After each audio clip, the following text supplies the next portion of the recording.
मैं दुनिया भर में आप सभी महिलाओं को ये बात जरूर बताना चाहता हूँ कि रागी आप महिलाओं के खाने के लिए सबसे बेहतरीन अनाज है। अगर आप 7-8 दिनों तक ये करते हैं तो शरीर से बहुत सारा विषैलापन बाहर निकल जाएगा। आप देखेंगे कि इससे आपकी काम करने की क्षमता में एक जबरदस्त अंतर आएगा।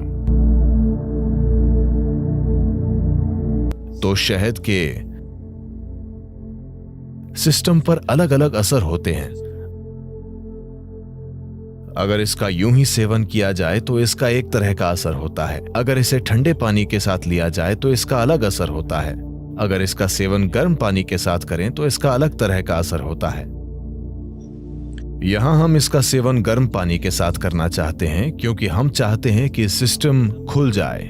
अगर आप सिर्फ सेहत बनाना चाहते हैं, जैसे अगर कोई एनीमिक महसूस कर रहा है, एनीमिया का मतलब है एक स्तर पर खून में लोहा कम हो गया है, मतलब आपकी ताकत कम हो गई है, ठीक है, आपके शरीर की मजबूती कम हो गई है, आप थकावट महसूस करेंगे बिना किसी कारण के थकावट, क्योंकि जब जरूरी लोहा नहीं होता है तो शरीर के हिस्सों तक ऑक्सीजन ले जाने की आपकी क्षमता कम होती है। इसका मतलब है कि आपका शरीर, आपका दिल, आपका मस्तिष्क सब कुछ कम स्तर पर काम करेगा क्योंकि आपके पास पर्याप्त ऑक्सीजन नहीं है। तो इसे ठीक करने के लिए एक आसान चीज ये है कि आप रोजाना गर्म पानी में थोड़ा सा शहद मिलाकर पिएं और आप देखेंगे कि धीरे धीरे आपकी आरबीसी की मात्रा बढ़ जाएगी। अगर खून में ऑक्सीजन ज्यादा है तो अचानक आपको ऊर्जा का विस्फोट महसूस होगा। अचानक सब कुछ सक्रिय है, शरीर की पुनर्जीवन प्रणाली बेहतर है, मृत कोशिकाएं जल्दी जल्दी बदल रही हैं। शरीर में आप जो आलस महसूस करते हैं वो काफी कम है, मन में आप जो आलस महसूस करते हैं वो काफी कम है। तो शहद का सेवन रक्त संचार प्रणाली में एक तरह का संतुलन लाएगा, जो योगाभ्यास करने वालों के लिए बहुत ज्यादा जरूरी है, क्योंकि आप कुछ तरीकों से शरीर को सीमाओं से आगे धकेल रहे हैं।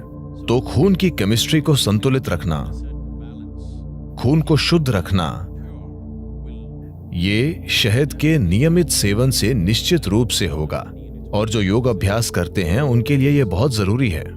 और हल्दी से भी ऐसी ही चीजें होती हैं। ये खून को शुद्ध करती है और ये आपकी ऊर्जा में हल्की पारदर्शिता लाती है। हल्दी एक ऐसा पदार्थ है जो न केवल शरीर पर काम करता है, ये ऊर्जा प्रणाली पर भी काम करता है, और शहद भी ऐसा ही है।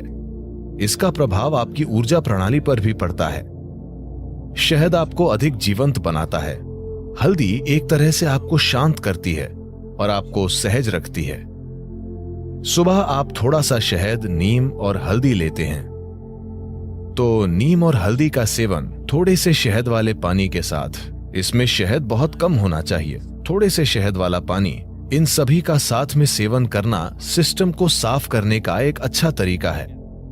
इससे सिस्टम में फैलाव आता है, ताकि जब आप साधना करते हैं तो एक चीज ये है कि ये मांसपेशियों में लचीलापन लाता है। दूसरी बात यह है कि मांसपेशियों में लचीलापन आने के परिणाम स्वरूप आप सिस्टम को धीरे धीरे एक अधिक शक्तिशाली संभावना में बदल सकते हैं। अगर आप एक नए स्तर का लचीलापन लाना चाहते हैं तो पहली चीज यह है कि सिस्टम से काफी सारा विषैलापन निकालना होगा। अगर आप सिर्फ पानी का आहार या शहद और पानी का आहार लें जो आपको पर्याप्त ऊर्जा देगा, अगर आप 7-8 दिनों तक ये करते हैं तो शरीर से बहुत सारा विषैलापन बाहर निकल जाएगा। अगर आप ऐसा करते हैं तो आप पाएंगे कि अचानक आपका शरीर कहीं ज्यादा लचीला हो गया है। प्रयोग करके देखिए, इस पर विश्वास मत कीजिए। तो शहद एक महत्वपूर्ण भूमिका निभाता है। जो लोग यौगिक अभ्यास कर रहे हैं उनके लिए शहद का सेवन अच्छा है। रागी इस उपमहाद्वीप का एक बड़ा ही महत्वपूर्ण अनाज है। मैं दुनिया भर में आप सभी महिलाओं को ये बात जरूर बताना चाहता हूँ कि रागी आप महिलाओं के खाने के लिए सबसे बेहतरीन अनाज है। ये मिलेट महिलाओं के लिए सबसे जबरदस्त चीज है। इसमें सबसे ज्यादा मात्रा में कैल्शियम होता है, सारे अनाजों में सबसे ज्यादा और बहुत ज्यादा मात्रा में आयरन भी होता है, जिसकी कमी एक समस्या है। पूरी दुनिया में खासतौर से महिलाओं में खून की कमी एक बड़ी समस्या है। इसके साथ साथ हड्डियों का कमजोर होना भी एक ऐसी समस्या है जो कि एक औरत के जीवन में कुछ खास पड़ावों पर हो जाती है। रागी इन दोनों समस्याओं में एक जबरदस्त फर्क ला सकती है। तो ज्यादातर घरों में कुकिंग मेरा मानना है, हाँ, अगर आप ऑनलाइन ऐप से मंगा कर ना खाते हो तो तो मेरा ऐसा मानना है कि आज भी ज्यादातर कुकिंग महिलाओं द्वारा की जाती है और उन्हें इस अनाज को चुनना चाहिए और पक्का करना चाहिए कि हर कोई ये खाए।